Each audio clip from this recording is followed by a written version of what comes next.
Alright, so I wanted to do a cultural piece today on one of my favorite genres of music, Afro beats. This style of music was originated in Nigeria and is currently taking over the US and really the entire Western world as of late. You have artists like Davido, Wizkid, Skepta, and my personal favorite, Burna Boy, right? And those guys and countless others that are contributing to the genre and growing it and pulling in a lot of ears, right? I wanted to cover really the originator of this genre of music, one Fela Kuti, because his story and his music show a deep intersection between culture and politics. And that's what we discuss on this show, culture and politics. So let's go. Fela's rise in the early 1970s paralleled the downfall of the hopes of Africans because they pinned their hopes onto this independence that they got. In 1960, Nigeria was granted their independence from Great Britain. Now, shortly after, it was a great thing they got their independence, but shortly after, they were taken over by a military dictatorship. And military dictatorships, as we know, they encroach on individuals' freedoms, they encroach on your right to do what you want to do, free speech, things of that nature. So after they were under this military dictatorship, there was a lot of social unrest because they regretted it. It was kind of like we just got our independence and now we're under the thumb of another harsh government that really doesn't care about us and wants to maintain power as opposed to doing what's right for the people at large. Fela was quoted as saying, as a whole, Africans were again living in incarcerated societies. Nigeria, he said, was a prison of peoples. Africa had fallen mostly to the hands of uncaring thieves and scoundrels who were unmindful of wrecking society in order to sustain insolent lifestyles. To reclaim Africa's stolen dignity became Fela's obsession. And he did that through his music. He fulfilled his obsession through his music. But in my environment, my society is underdeveloping because of an alien system on our people now. So there's no music for enjoyment. There's nothing like love. There's something like a struggle for people's existence. So, as an artist, politically, artistically, the whole idea about your environment must be represented in the music, in the arts. So really, art is what is happening at a particular time of a people's development or underdevelopment, see. So I think as far as Africa is concerned, music cannot be for enjoyment. Music has to be for revolution. Really working with the people, enlightening the people, and doing your duty as a citizen. Play music and act and do something about the system. If you feel bad about it, do something about it. So Fela, this young, talented musician from Nigeria, ended up going all the way to London in order to learn about more various genres of music and how to play them. And what he ended up doing was blending a whole bunch of genres of music together. And he created this rambunctious, strong sound that we know as Fela's sound, that we know as Afro beats.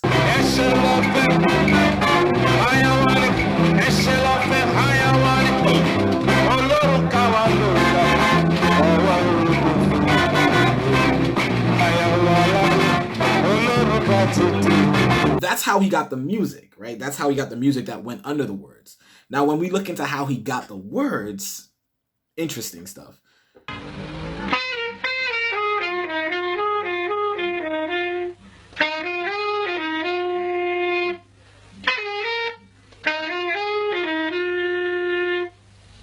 I'll sing that one. It says, so far, so far, so far, so far, so far, so far forward. Now your fault to be that.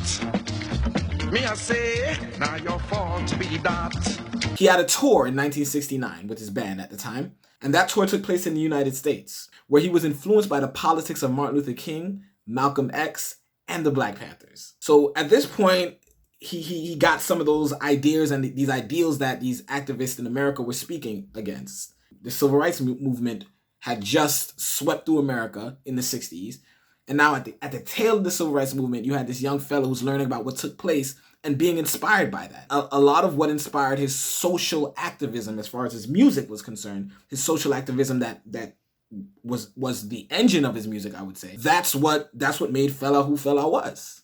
And he brought that back to Africa, and he brought that around the world. It was corruption. Which kind of election be this?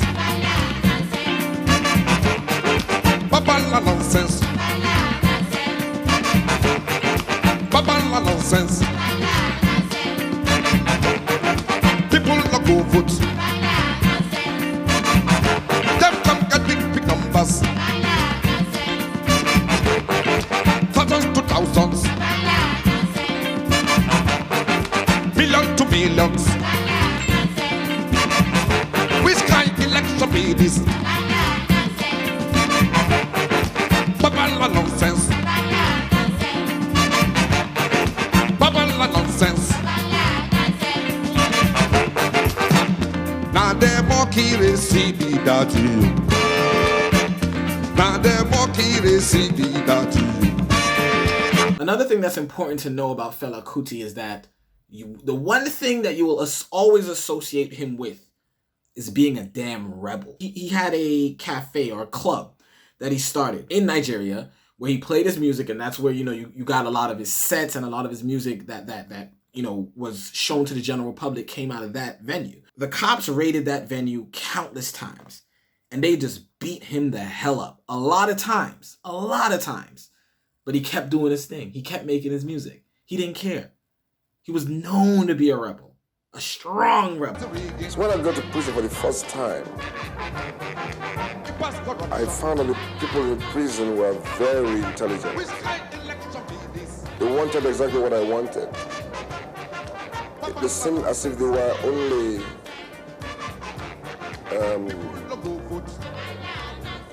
they were rebels to the institution that was.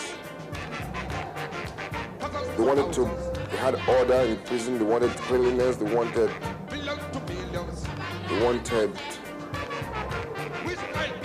everything nice. Then they were taking me to court myself, and they didn't allow me to have my bath. They didn't allow me to comb my hair, so I arrived in court so ragged. I said, wow. So now I understood exactly what prison was about. So the name of that cell was Kalakuta. So I swore to call my household Kalakuta Republic. Obviously, as a rebel, a lot of the leaders in the country of Nigeria at the time found him to be a nuisance. Fela was so much of a rebel that the brother started his own country within the borders of Nigeria. So in other words, these cops keep bothering you, man. You know what? I'm gonna make my own sovereign land right here. So maybe I can have something to say to them when they come looking for me, because this is my land. Strong stuff, man. Strong stuff. A lot of the leaders in Nigeria around that time, they regarded Fela's republic as a Sodom and Gomorrah, to be purged with sulfur and gunfire. The government's response to his Kalakuta Republic inspired him to just be like, yo, you provoke me, I provoke you back. I'm going to keep doing what I'm doing. So in other words, your pushback against my ideals and my ideas are just going to inspire me to yell them louder and louder from my country. This guy was a beast. Now, another social issue that Fela Kuti really pushed on was leaving behind the Western idea of what love is and of the way that you are to live your life. That brother had 28 wives. I married a wife before. I married one wife before, then I separated, then I married 27. Then I divorced all 27. I divorced everybody. I don't want to marry anymore, man, you know, because for me, life is experience. Life is not just something you just keep following and blindly because the people are doing it. I went to prison, and in prison I finally cleared the rough edges of my concept of my mind. Part of these rough edges was marriage. I found out that marriage is evil. It breeds jealousy, selfishness, and possessiveness. I think marriage is an institution, even in the African concept too. It's an institution, and I think coexistence between man and woman should be seen in a much more spiritual aspect. So I don't believe in marriage anymore. And those were like some of his performers, the women that performed with him on stage. Now, if you haven't seen any of Fela Kuti's performances, turn this video off. Watishana Oyibo.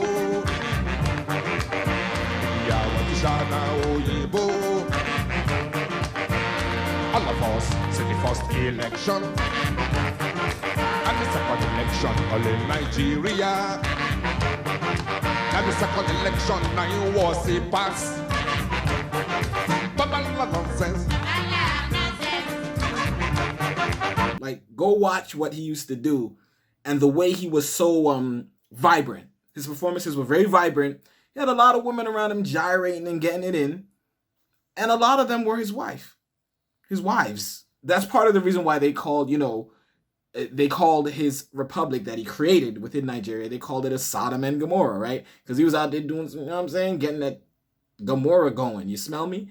But nah, so Afrobeats is basically a Frankenstein. Nah, I'm not gonna call it Frankenstein because that's dead. That's kind of dead. And Afrobeats is very much alive. So I'm not gonna call it a Frankenstein. But what I'm trying to express is Afrobeats was such an amalgamation of different genres of music. So he basically took elements from different genres that he learned over his years of learning music and created Afrobeats. Afrobeat is about social, political, and cultural literacy. It confronts the geography of world complacency, greed, and fear, and calls for transformative insubordination. So what that is, bro, I'm identifying issues in this society at large. And I will not take part in this society. I will continue to fight and identify those issues until something's done about it. And if nothing's done about it, insubordination. I'm not gonna play part and placate within your society and act like, oh, everything's okay. No, I'm gonna continue to call you on your nonsense, military dictatorship, no matter what you do to me. Strength, rebellion. If I don't participate in government, I don't see a reason why my ideas can suffice. So I see a reason why I need to be president. It seems to be a kind of necessity for me to be president.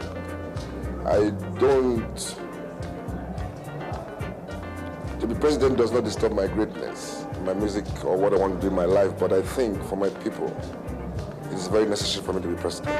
In 1979, Fela formed a political party called the Movement of People and ran unsuccessfully for the president in Nigeria. So after his attempt at a political run for president, the law just kept throwing things at him, right? He ended up spending 20 months in prison under charges of currency smuggling. In 1993, he was placed in prison for murder. The charges were eventually dropped, however. Later in the 90s, he died due to complications from AIDS. Now, my take on Fela Kuti, his story and his contribution to music, his contribution to the world, his contribution to culture, is that I feel like there's a lesson that we can learn here. And I kind of want this lesson to be, to us to hold that lesson cognizant while we engage and listen to Afrobeats, while we think about the world around us. Fela was one who had righteous indignation. He saw issues in his society.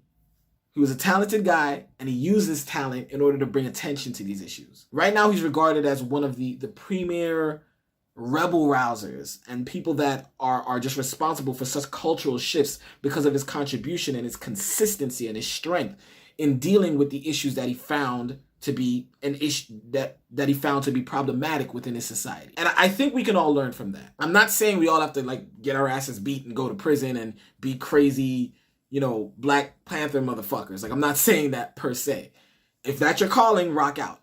But what I'm really saying for an overall populace or people in general is that when we see things wrong within our society, it is incumbent upon us to do something about it. Whether it's say something, whether it's vote, whether it's donate, whatever you can do to help a situation that's within your grasp while you're living your daily lives, while you're listening to your Afrobeats. I think that's what I learned from the story of Fela Kuti. And that's what I kind of want to expound to you. That there's more that we can do than we think when it comes to addressing the issues that we see in the world and in our society. Let's not be scared.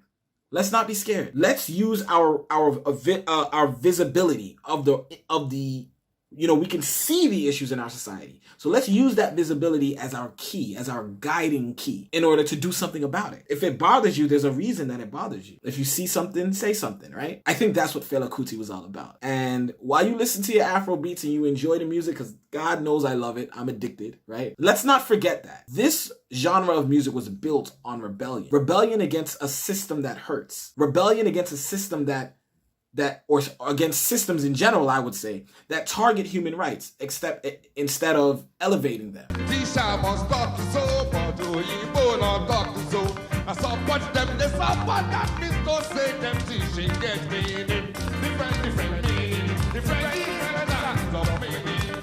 That is why I say that is the refrain of my song. That is the concluding of my song. I sing, I beg everyone to join my song. When we see human rights are being fucked with, and people are living in a world that's unfair, where things can be adjusted and things can be changed, let's advocate for those things, and let's not forget what Fela Kuti showed us through his rambunctious music, his strength, he's an icon. Human beings have to learn many things through time, through reincarnation. Africa is in the center of the world. It's being in the center of the world is not by accident. It is spiritual. It has its reasons. So, this reason of being the center of the world will be emanated in the 21st century. And that is the exposure of the arts. The arts are divided into two: spiritual and materialistic. These are what Africa has got to contribute to the world of progress, of nature, of how people could use their minds to do a lot of things for themselves. Yes, that is what Africa will contribute in future. Let's push that forward. I came to spread African message, and they should listen to it. They are my people, and they are here for their reasons, and they will follow what is happening, and they know they have to participate. I don't have to give them any special message. They are part of me, so I come to give a message to those who don't understand Africa.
Fela Kuti. Thanks for coming. It's beautiful. Thank you.